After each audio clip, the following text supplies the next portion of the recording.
D'accord, je vais continuer. Donc Benoît Lallemand, Finance Watch, qui a déjà entendu parler de Finance Watch dans cette salle? Levez la main. Bon, d'accord. Donc ma petite blague va pas marcher, c'est une audience très biaisée. Parce qu'en fait, donc, on a été créé suite à la crise financière, donc en 2011, donc quelques années après la crise financière. Et ce que je dis là est relevant à la discussion qu'on va avoir parce que une des raisons pour lesquelles on a peiné à être un peu plus populaire, c'est que les questions autour de la finance initialement sont autour du fait que la finance est un problème. Effectivement, la crise financière dont on a fêté le 10e anniversaire l'année passée montre que la finance est essentiellement un problème, pas une solution. Donc on va en parler, c'est quand même important de s'en souvenir. Et donc nous, on a été créé dans ce contexte où il était d'abord question de stabilité financière, et c'est relevant par rapport à ce qu'on dit, parce qu'en réalité, on n'a pas réglé ces problèmes il y a 10 ans. Et donc en fait, la menace d'une prochaine crise financière reste éminemment actuelle, et elle risque très fort de balayer de façon très brutale une partie des discussions qu'on a maintenant. Donc on va avoir d'autres problèmes beaucoup plus urgents, peut-être moins graves en surface, qui seront beaucoup plus économiques ou financiers si ça se passe. Et donc voilà. Ça, c'est pour partir du fait que je pense que le problème climatique et ce qui nous unit ici est beaucoup plus un problème politique et social que financier. Donc ça vient dans une deuxième étape. Donc je vais en parler dans une seconde. Donc on a été créé pour mettre la finance au service de la société. Et donc ici, je pense que c'est ce dont on parle, donc mettre la finance au service du climat. Mais de nouveau, je pense que c'est important de se souvenir que si aujourd'hui, suite aux accords de Paris, il y a l'aspect financier est tellement un narratif important, c'est aussi un symptôme du fait qu'on est dans une économie hyper financiarisée et que de fait, il y a une sorte de faiblesse du politique, du faiblesse de l'organisation de la société et d'une direction économique que les jeunes appellent de leur vœu en disant prenez une action. Ce n'est pas là, et donc on voit fort, je vais en parler dans une seconde, que la réponse pour le moment, c'est se tourner vers les acteurs financiers en disant s'il vous plaît, aidez-nous, parce que de toute façon, nous, puissance publique, non seulement on n'a plus l'ambition politique, l'ambition d'avoir une vraie politique économique, il faut laisser ça au marché, et de toute façon, on n'a plus les moyens. On n'a plus les moyens financiers, parce que ceux-là aussi sont partis sur les marchés financiers privés. Et donc, je pense que c'est dans ce contexte qu'on peut parler d'un Green New Deal et de la nécessité d'une vraie ambition maintenant, et qu'on peut effectivement utiliser le renouvellement des institutions européennes. C'est un sujet vraiment européen. Le problème climatique n'est pas un problème national. Il faut clairement avoir une ambition au moins européenne et idéalement globale. Et donc, je pense que ce que nous, on pourra contribuer, puisque je pense qu'une des parties de la discussion ici, c'est bon, quel est le problème, quelles sont les solutions, mais aussi quelles étapes dans une campagne, comment joindre nos forces pour avoir un impact dans les prochaines semaines. Donc là où nous, on pourrait aider, c'est dire, tiens, un Green New Deal, du coup, c'est pas traduit le Green New Deal, je pense. Comment est-ce qu'on dit ça en français? Bon, ouais.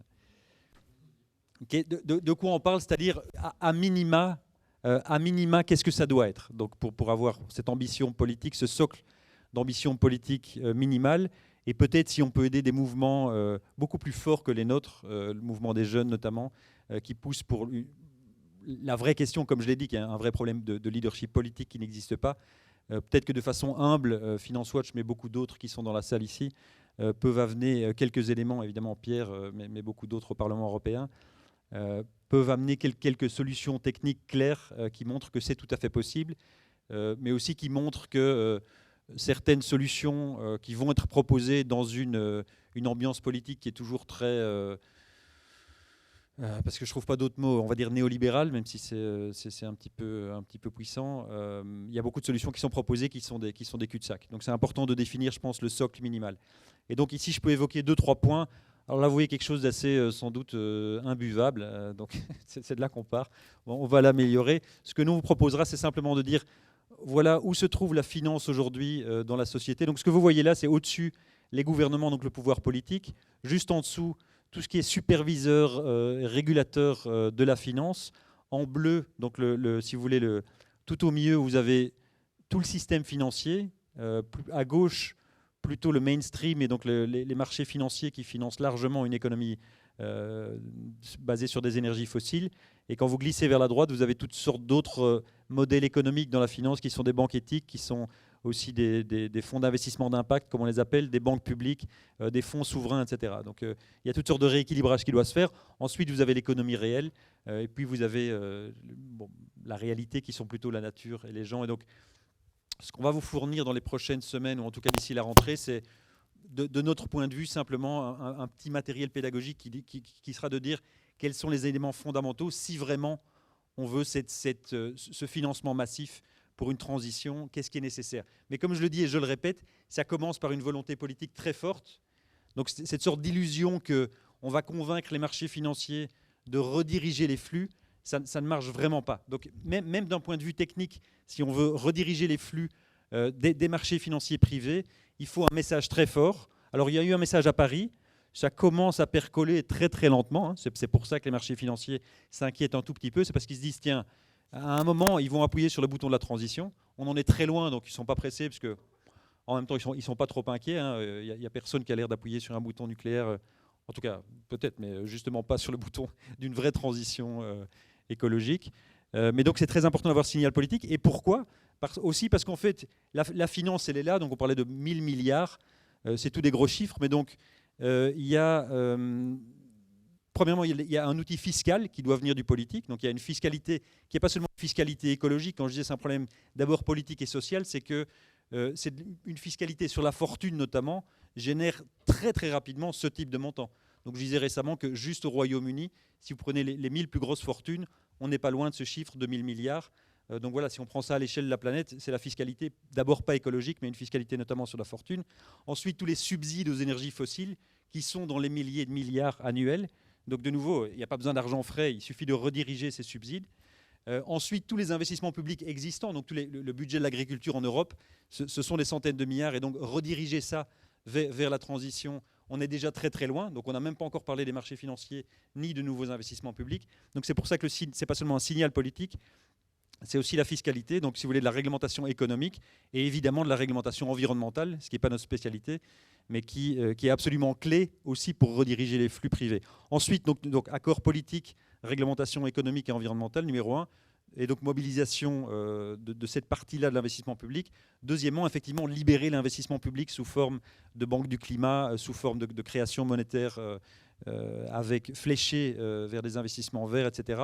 Ça, c'est absolument clé. Ça reste un sujet éminemment politique, mais c'est clairement une bataille à mener parce qu'il faut libérer cet investissement public. Pourquoi ? Parce que le numéro 3, qui est de rediriger l'argent qui se trouve aujourd'hui sur les marchés financiers privés, ça va être assez lent, ça va être assez compliqué, mais de toute façon, ça doit être accompagné d'argent public parce que, comme vous le savez très bien, les investisseurs privés vont toujours, s'ils vont investir dans ce genre de domaine, pour le moment, ils n'ont aucune motivation à le faire. Hein. Donc, on est dans un modèle où on a un mode d'appropriation qui est purement actionnarial. Donc, ce sont les actionnaires qui décident où les investissements doivent être mis. Et donc, a priori, il n'y a aucun intérêt à aller vers une transition. Donc, l'investissement public, en plus du signal politique, est très important pour rediriger une partie des flux. Ensuite, et c'est une partie du travail que nous, on fait ici avec l'Union européenne, il y a effectivement un plan d'action pour rediriger les flux privés. Et donc, qui est très important. Je peux rentrer dans le détail, il y a toutes sortes de mesures assez techniques. C'est important, mais comme je l'ai dit, ce n'est pas suffisant. Et là-dedans, il y a un élément important qui est le rôle des banquiers centraux. Et de nouveau, je ne veux pas trop rentrer dans le détail, mais qui, aujourd'hui, est de nouveau, c'est le symptôme d'une économie hyper financiarisée. Pierre pourra le confirmer. Aujourd'hui, les banquiers centraux commencent à se mobiliser. Et à côté de la mobilisation des jeunes et politiques, c'est peut-être un des espoirs les plus forts, c'est que ces gens-là se disent qu'ils voient en fait... C'est un peu bizarre pour le citoyen, mais ils voient le risque financier d'une crise climatique. Et comme leur mandat, c'est la stabilité financière, ils commencent à méchamment paniquer. Et donc, ils pourraient en fait mettre en route une dynamique autoréalisatrice de pousser le secteur financier à se désinvestir pour éviter une crise financière. Ça a l'air un peu bizarre, mais il y a un vrai espoir là-dessus, en fait, entre guillemets, malheureusement. Voilà. Et ensuite, bon, il y a une série d'outils qui vont avec ça, mais donc, ambition politique et mobilisation de la fiscalité, de la réglementation environnementale et des budgets publics. Ensuite, libérer l'investissement public. Et ensuite, effectivement, rediriger les flux privés. En termes d'action, mais on en parlera après, ben oui, je pense qu'il faut absolument pousser cet agenda à l'occasion notamment de l'élection des nouveaux commissaires européens, envoyer un signal politique très fort pour mettre la barre le plus haut possible. Et parce qu'effectivement, je pense que ça doit venir d'une dynamique européenne, sachant qu'au niveau national, je pense que potentiellement c'est beaucoup plus compliqué. Voilà, merci.